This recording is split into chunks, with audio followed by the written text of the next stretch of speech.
This message is non-copyright. Duplication is encouraged. A number of years ago, in a Baptist church in Crystal Palace in southern London, the Sunday morning service was closing, and a stranger stood up at the back, raised his hand, he said, "Excuse me, Pastor, can I share a little testimony?" The pastor looked at his watch, he said, "You've got 3 minutes." And this man proceeded. He said, "I've just moved into this area. I used to live in another part of London. I came from Sydney in Australia. And just a few months back, I was visiting some relatives. And I was walking down George Street. You know where George Street is in Sydney? It runs from the business hub out to the rocks, the colonial area. And he said, a strange little white-haired man stepped out of a shop doorway, put a pamphlet in my hand, and he said, "Excuse me, sir, are you saved? If you die tonight, are you going to heaven?" He said, I was astounded by those words. Nobody had ever told me that.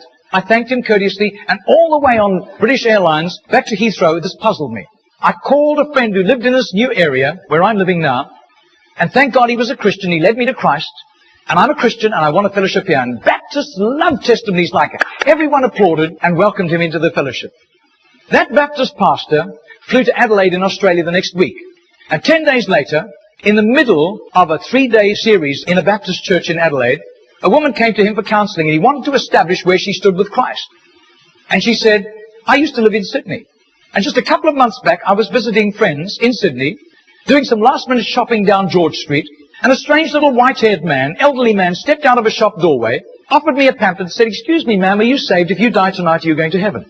She said, I was disturbed by those words. When I got back to Adelaide, I knew this Baptist church was on the next block from me, and I sought out the pastor, and he led me to Christ. So, sir, I'm telling you that I am a Christian. Now, this London pastor was now very puzzled.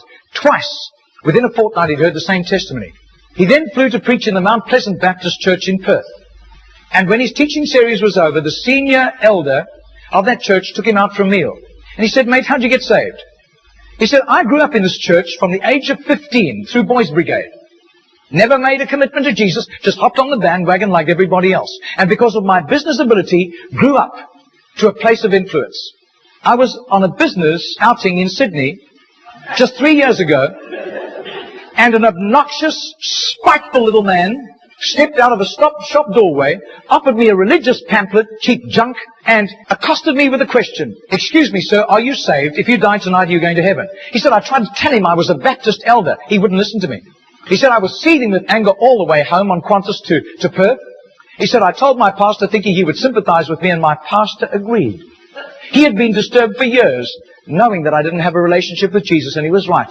And my pastor led me to Jesus just 3 years ago." Now, this London preacher flew back to the UK and was speaking at the Keswick Convention in the Lake District. And he threw in these 3 testimonies. At the close of his teaching session, 4 elderly pastors came up and said, "We got saved between 25 and 35 years ago, respectively, through that little man on George Street giving us a tract and asking us that question."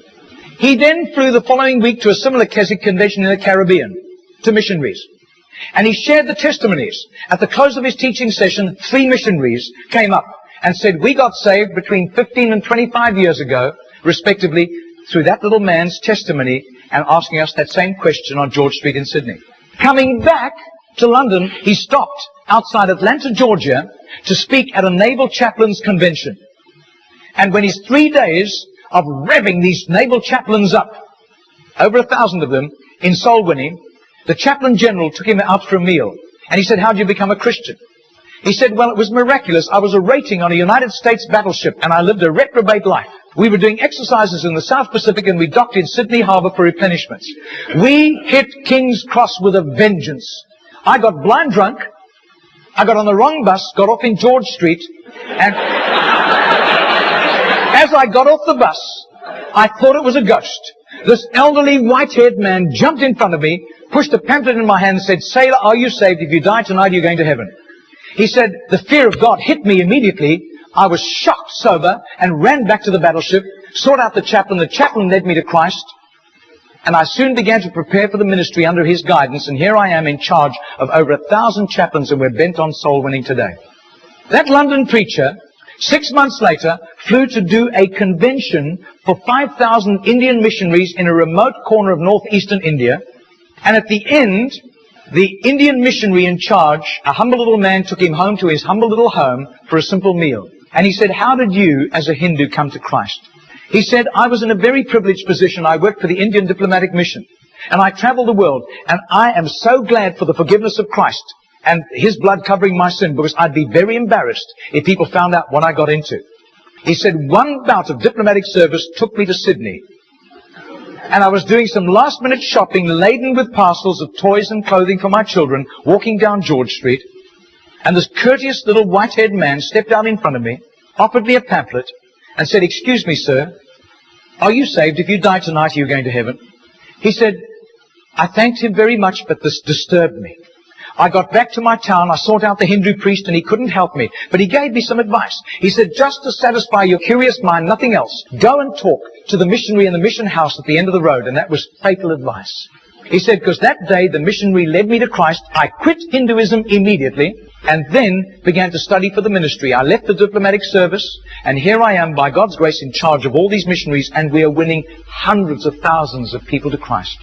Well, 8 months later, that Crystal Palace Baptist pastor was ministering in Sydney, in Gymea, southern suburb of Sydney. And he said to the Baptist minister, do you know a little man, an elderly little man who witnesses and hands out tracts on George Street?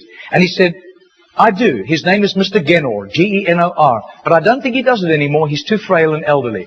The man said, I want to meet him. 2 nights later, they went around to this little apartment, knocked on the door, and this tiny, frail little man opened the door. He sat them down, made them some tea, and he was so frail he was slopping tea into the saucer as he shook. And as he sat with them, this London preacher told him all these accounts over the previous 3 years. This little man sat with tears running down his cheeks. He said, my story goes like this. He said, I was a rating on an Australian warship, and I lived a reprobate life, and in a crisis, I really hit the wall, and one of my colleagues, whom I gave literal hell, was there to help me. He led me to Jesus, and the change in my life was night to day in 24 hours, and I was so grateful to God. I promised God that I would share Jesus in a simple witness with at least 10 people a day, as God gave me strength. Sometimes I was ill, I couldn't do it, but I made up for it for other times. I wasn't paranoid about it, but I have done this for over 40 years, and in my retirement years, the best place was on George Street. There were hundreds of people. I got lots of rejections, but a lot of people courteously took the tracts. And he said, in 40 years of doing this, I've never heard of one single person coming to Jesus until today. Do you know, I would say that has to be commitment. That has to be just sheer gratitude and love for Jesus to do that, not hearing of any results. Margarita did a little count. That's 146,100 people that simple little non-charismatic Baptist man influenced somehow to Jesus. And I believe what God was showing that Baptist minister was the tip of the tip of the tip of the tip of this iceberg. Goodness knows how many more had been arrested for Christ and were doing huge jobs out in the mission field. Mr. Genor died 2 weeks later. And can you imagine the reward he went home to in heaven? I doubt if his face would ever have appeared on Charisma magazine. I doubt if there would ever have been a write-up with a photograph in Billy Graham's Decision magazine, as beautiful as those magazines are. Nobody except a little group of Baptists in southern Sydney knew about Mr. Genor. But I'll tell you, his name was famous in heaven. Heaven knew Mr. Genor. And you can imagine the welcome and the red carpet and the fanfare he went home to when he arrived in glory.